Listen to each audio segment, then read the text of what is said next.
What's going on, guys? We're back with another tutorial. In this one, I'm just going to go over how I use Serum 2. It's very different than what I've seen most people use it for. But the main concept, again, is it doesn't really matter what the synth you're using or the sound, the bass sound. It's all about the post-production after. But the good news about Serum 2 specifically and Multipass is that you can do insane effects change inside of the synth, stack them, layer them, and I'm going to show you kind of a basic way on how I would do that. So we're gonna make a gun today out of a white noise sample, and we are gonna see where we go. I'm gonna kind of talk over it as I go though. So first things first, we're gonna change this from a wavetable synth to a sampler. Sorry, my Serum 2 is going to be sluggish today. We go to a noise. We're going to do a bright white noise. So it's literally just white noise. Let's bring that up a little bit. It's just noise. So first thing we're going to do is add a filter and take out some of those low, all that mud right here. Take all that.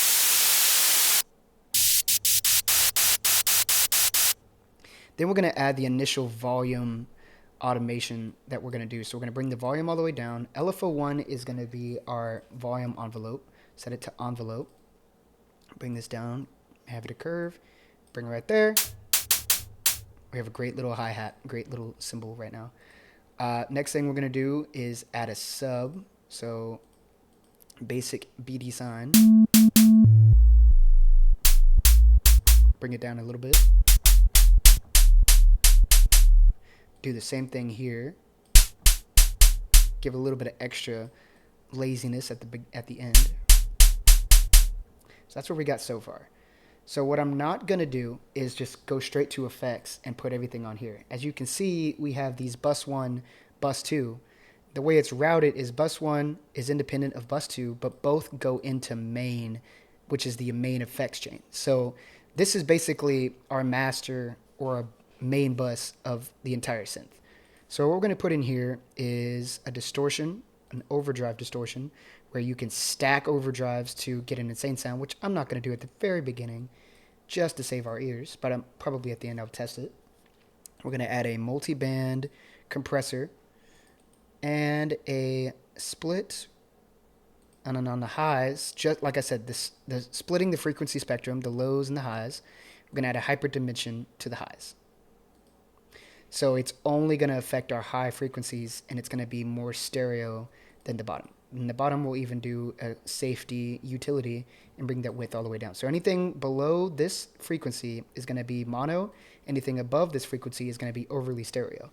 Plus, it's going to have multi-band dynamics and a saturator. So let's see what that sounds like. It just sounds beefy right out the gate. So while we're making our sound, we have an initial solid baseline to go off of. It already comes up to the level that we want. It already has good dynamics to it. So anything we add to it is just going to sound even better. But what we're going to do is if we're going to go right here, we're not going to use the main filter. So we're not going to worry about that. But we're going to bring our sample white noise into bus 1 and our sub into bus 2. So now if we look over here, we have our white noise going into bus 1 and our sub going into bus 2. I wonder if there's a way I can show that visually. Aha. Oh, guess not. But they're both going into this main effects chain. Whoop, main effects chain. So first thing we're going to do over here on our noise is, let's see, we're going to add a bunch of different filters. Again, there's things about this I wish you could just change. We'll go from there though. Combs filter right out the gate. Changes our tonality very drastically already. We're going to add another filter, which is going to be diffuser, which is basically disperser, but for Serum. We'll get into disperser in another video, what it really does, but it definitely helps with the sound, and you'll hear it later. Next thing we're going to do is we're going to add a formant filter, which is really going to change our sound. We'll start with one. bring that down a little bit. So we got 3 filters onto this one. On our sub, we're going to do a distortion. Now that's interesting. Why is that happening? Did we... Oh. How did that happen? That's interesting. Bus 2. There we go. Bring this to overdrive.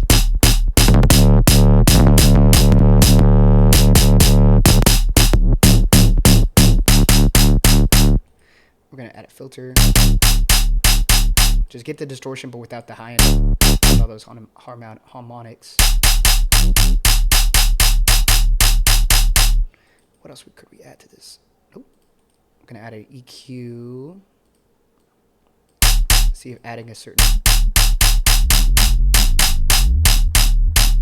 Don't know what I was going to do there, but we'll... What we can also do is in the wavetable itself. That's going to take a second to load.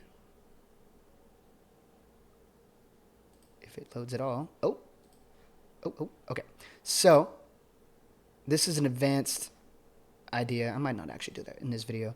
But what I could do is bring up specific harmonics on the wavetable itself. This is pretty advanced, but like if I hit this, you can see it drastically changes our sound. So we're going to... We'll just leave it right there. We'll get into that in a different video. Another thing we can do is we can bring in a noise, another noise, just for the sub to give it that buzz. But I'm not going to use that one. I'm going to use this one. For some reason, you have more control in the oscillators. Thank God they gave us more. So we're going to go and use that exact same bright white, add a filter, take out all those lows.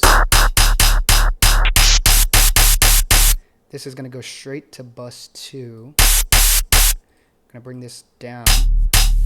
We just want just a little bit of that.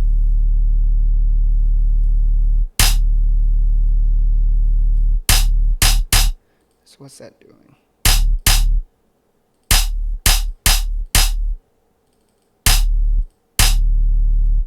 I don't want it the whole sound either, so I'm going to take that down, add it to this, bring, and then...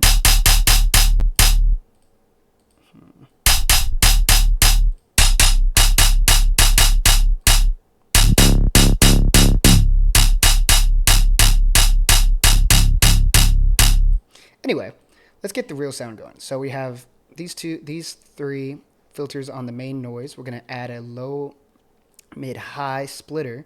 So now we have our lows, our mids, and our highs. In the mids, I'm going to add a convolver, which is basically a reverb, but it emulates different rooms. You can put it in a small room, a huge room. I don't know the science behind it, but you can emulate any space that you want to with the impulse response, which you can get from websites. You can drag in samples. You can make your own. This is the same ideal of a cabinet, like you would use for a guitar. You can use different impulse responses to give you different tones, different tonalities. The thing about it is it also, you have, like I said, the reason we're putting it in low, mid, high is because it really can mess up the stereo field. So if we put it in the mids, it's only affecting our mids and giving us crazy tones in the middle if we mess with it, while not affecting our lows or our highs. You can hear that?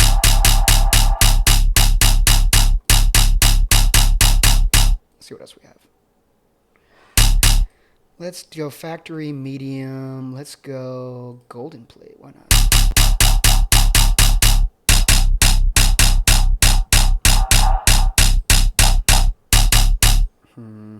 Not a fan of that. Let's try it on the highs.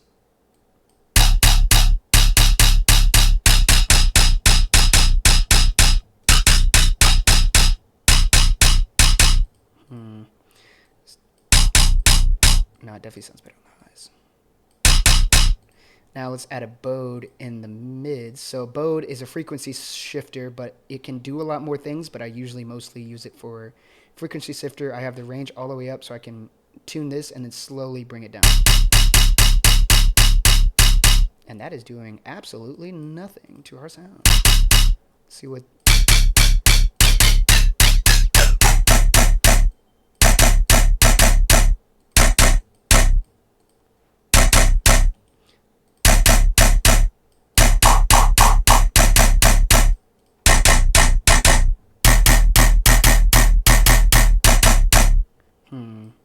chain this.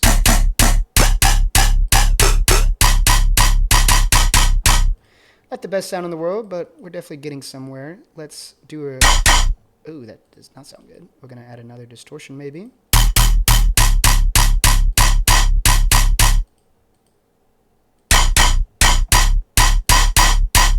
Do not like that either. Let's see what a reverb can do for our sound. This is literally why cooking things on the fly is so hard, because it's literally trial and error. You literally are sitting in here twiddling knobs until something sounds good. There's no like start to finish ideal. I mean, obviously if you get really good at it, you can, but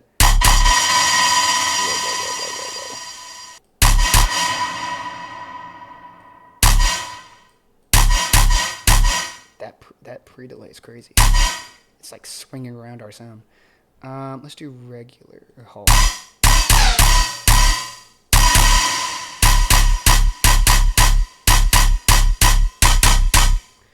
Okay. So this knob is really changing our sound a lot. So what we're going to do is bring this up, add a macro to this. We'll go both ways, shift and alt to make it go both ways. And then we can control our combs with our macro, even name it.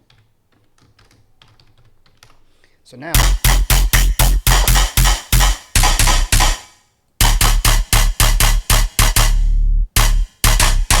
or we could make our sound. So we're going to use envelope or LFO2, put it as envelope, a very tight one. And then we're going to go to matrix, LFO2. And we're going to put this on the global master tuning.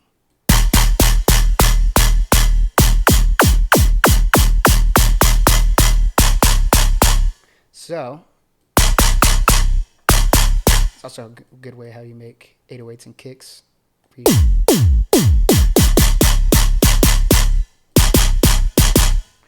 What else can we add to this?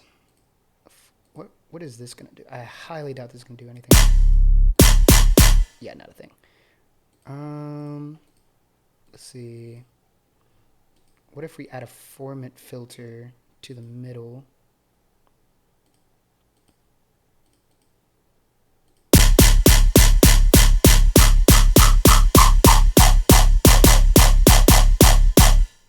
Interesting. Let's add another. This is what I'm saying. I wish there was like, I don't know, a better way to do controlling the filters. No, that's not what I want to do. Let's do diffuser again.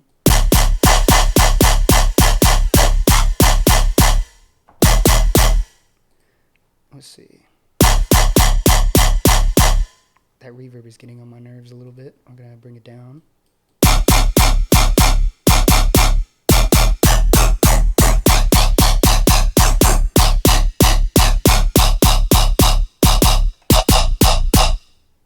Okay, so let's see what else we can do to the main sound. So let's add another combs filter.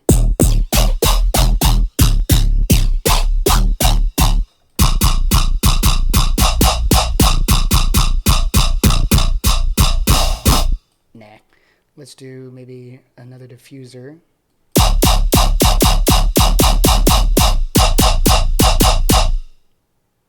Let's see what happens when we put a convolver on the main thing. There we go.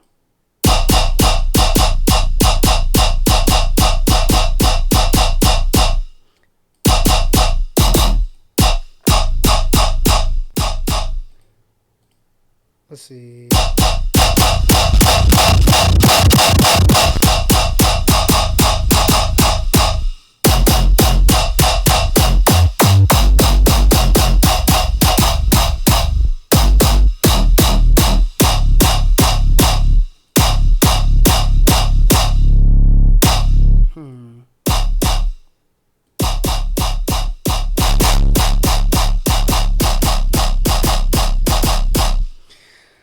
What else can we add? Let's see. What we can do is bring in an actual gun sample, machine guns. I don't think y'all can hear that, but in the noise, you can bring this in. Let's see. Can you edit this specifically?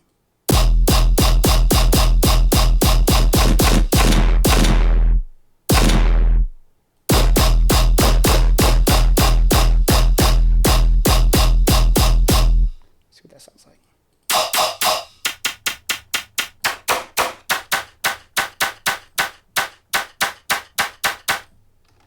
And where do we want this to go? We want this to go to bus 1.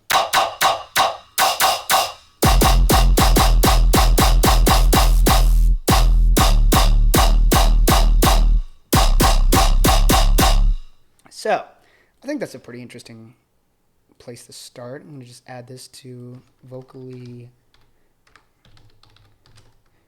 If I ever should die and someone goes through my computer, the amount of dyslexia and misspelling, no one can stave my stuff because it's all misspelled. I'll just leave it that. So now we got this idea down. Let's try and add something to this chain. So right now we've just been in Serum.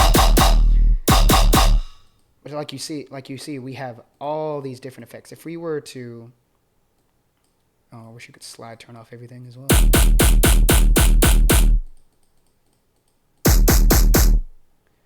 We turned off all of this. That's what we have after, and we even have more effects on there. But as you can see, we've already completely changed our sound. But let's see what we can add from the kilohertz stuff. I might do that in a different video, but let's see what we can do just real quick outside of. Let's add another OTT because you can never have enough.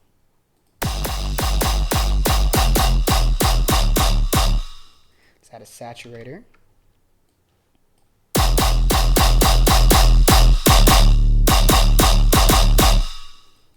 Let's add, I have a rack of just format filter, which like I said, Ableton also has this XY thing as well.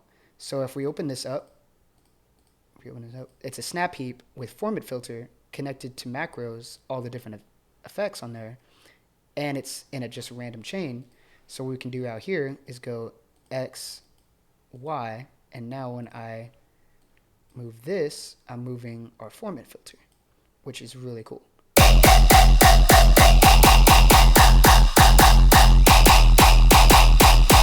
And I have a mix knob and a cute. Ooh.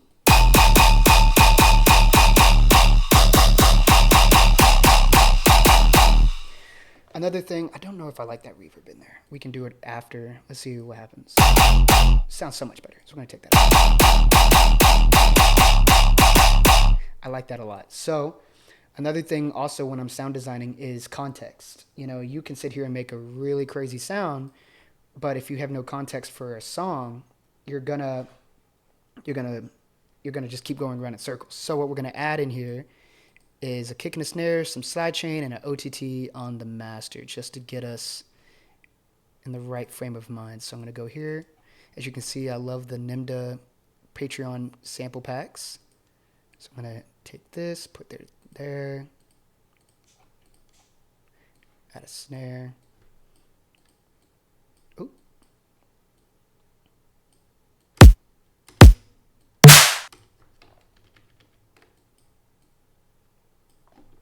Loop that.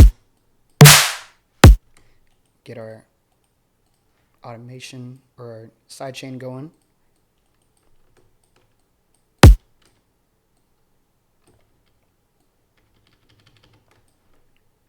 Let's get a cymbal loop in here.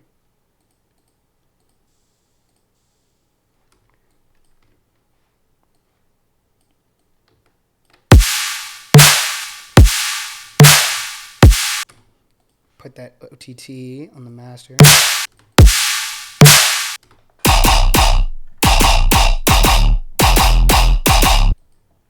I'm gonna write in a MIDI channel. Let's see. Where is this? It's right here. Now, the way I usually write my guns is it doesn't really matter. You can always change the programming later, but I'll go ahead and turn off my grid to have happy accidents happen when I'm writing my gun rift by itself, because now I'm not chained down to 1.2. I'm not chained down to the grid. I'm just literally. Oh,